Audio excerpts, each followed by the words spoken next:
It is Tuesday, December 22nd, 2020, and you are tuned into DIRTRACKR Daily. I'm Justin Fiedler. Big news today on the show from the world of Outlaws and Bristol Motor Speedway. We've got some more driver announcements. Certainly no lack of things to talk about today. But first, this episode is brought to you by Blood Lubricants. Blood carries a high-performance line of synthetic racing oils, and they've got you covered for all sorts of dirt racing applications. Engine oils, gear oils, suspension fluid, cleaning products, you name it, they've got it. For those racers that are looking to start putting their 2021 schedules together and are looking for partners, check out Blood's Racer Support Program. They offer discounts on products plus free swag, and they support hundreds of racers across many divisions throughout the country. They are currently accepting applications right now for the 2021 season. To check out that support program, find out more information, or if you'd like to buy, visit bloodlubricants.com. That's BLUD lubricants.com. If you'd like to receive 25% off most products, use code DIRT at checkout. That's DIRT, all caps, at checkout. The big news item from this morning that you're going to be hearing about all day is the World of Outlaws returning to Bristol Motor Speedway. Announced this morning following the NASCAR weekend in March, the Outlaws will take over the track for 2 weekends in April, the first being April 8th through the 10th, and then later on April 22nd through the 24th. The first weekend in April will be headlined by the World of Outlaws Late Model Series with the DIRTRACKR UMP Modifieds also on the slate. They are calling this event the Bristol Bash. Thursday will be a practice day with full programs on Friday and Saturday. Friday's late model show pays $10,000 to win, with UMP Modifieds paying $4,000 to win. The Saturday late model race will pay $25,000 to win, with the mods paying $10,000 to win. That's a nice payday for the UMP Modifieds. The same setup will then happen during the second weekend for the World of Outlaws Sprint Cars and the Super Dirt Car Series, which that event is being called the Bristol Throwdown. The only difference is both Super Dirt Car Series features will pay $10,000 to win. This will be the Outlaws' first trip to Bristol since those epic races back in 2000 and 2001. This kind of talk of the Outlaws returning to Bristol has kind of been percolating since the rumors first started happening around the NASCAR announcement. It's cool to see this announcement finally come. It's going to be no small task turning Bristol to dirt, and between the Bristol Dirt Nationals, the NASCAR weekend, and now 2 World of Outlaws races, I'm really happy they're going to maximize the amount of racing we're going to get to see before they then have to pull all that dirt back off the racetrack. If you haven't seen those videos, go find the World of Outlaws Bristol videos on YouTube and Dirt Vision from those 2 races in 2000 and 2001. Pretty wild to see sprint cars on the high banks, and it's going to be really, really cool to be able to see all of that again. To see more details on those 2 events, visit worldofoutlaws.com. We'll certainly be talking about this more as things approach. Speaking of Bristol, the Bristol Dirt Nationals, which will take place March 15th through the 20th next year in advance of the NASCAR Bristol Dirt Weekend, announced some more details for their event yesterday, including the total purse. Through 8 divisions of racing, competitors will be racing for more than $400,000 in total winnings, with Saturday's Super Late Model Finale paying at $50,000 to the winner. The other 7 divisions competing through the 6 days include Sport Mods, 602 Late Models, Modifieds, Hornets, Stock Cars, 604 Late Models, and Open Modifieds. Early week action will include heats and features for the support divisions to set up the weekend features. Competitor registration is open right now at bristoldirt.com. The All-Star Circuit of Champions field grew again yesterday. We talked Monday about the addition of Bill Balog full-time to the series, and yesterday it was announced that Kyle Reinhardt will now also go full-time with the All-Stars in 2021, thanks to a partnership between Wayne Quackenbush and Jeff McCall. Reinhardt and Quackenbush have been together in recent years running Central Pennsylvania and scattered other shows with their Capital Renegade-sponsored sprint car. Reinhardt made scattered All-Star starts in Pennsylvania racetracks in 2020 and added 10 Outlaw starts as well. He picked up a win in 410 competition at Selinsgrove Speedway back in May, beating a field that included some guys like Ryan Smith, Lucas Wolf, Logan Wagner, Freddie Raymer, and many other Pennsylvania stalwarts. Jeff McCall, who is partnering with Quackenbush to make the deal happen, has been a partner in the Gobrecht Motorsports team in recent years with driver Trey Starks. McCall's move means the Gobrecht team and Trey Starks will go in different directions for next season.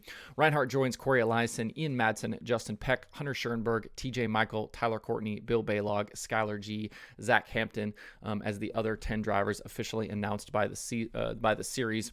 I apologize for those of you watching live. My light just burned out. We expect Zeb Wise to join the series as well, bringing the total to 11 full-timers.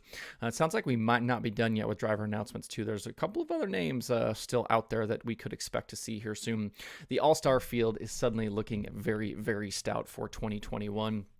As we get closer to the Chili Bowl, we had another entry list update in the last 24 hours, which brings the total official entries to 286.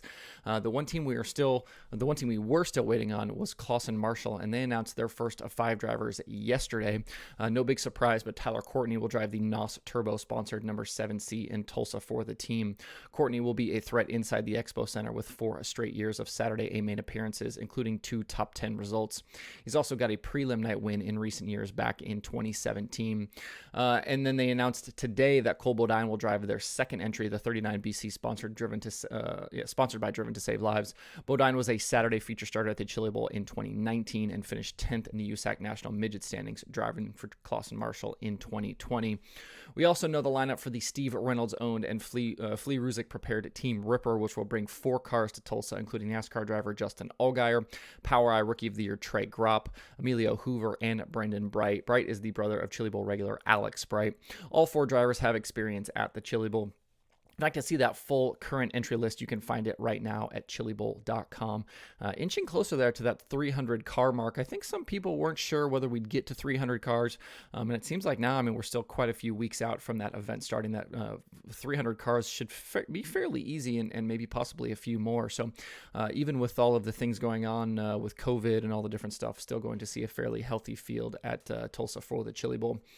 The iRacing World of Outlaws Sprint Car World Championship was back in action last night after a week off between rounds 5 and 6. Points leader Alex Bergeron ended the night on the strength of 2 straight wins and with a 2-point advantage over Hayden Cardwell in the standings.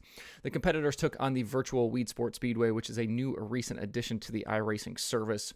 For the 35-lap feature, it was Bergeron on the pole with Tim Ryan to his outside. Hayden Cardwell started right behind the leaders in 4th.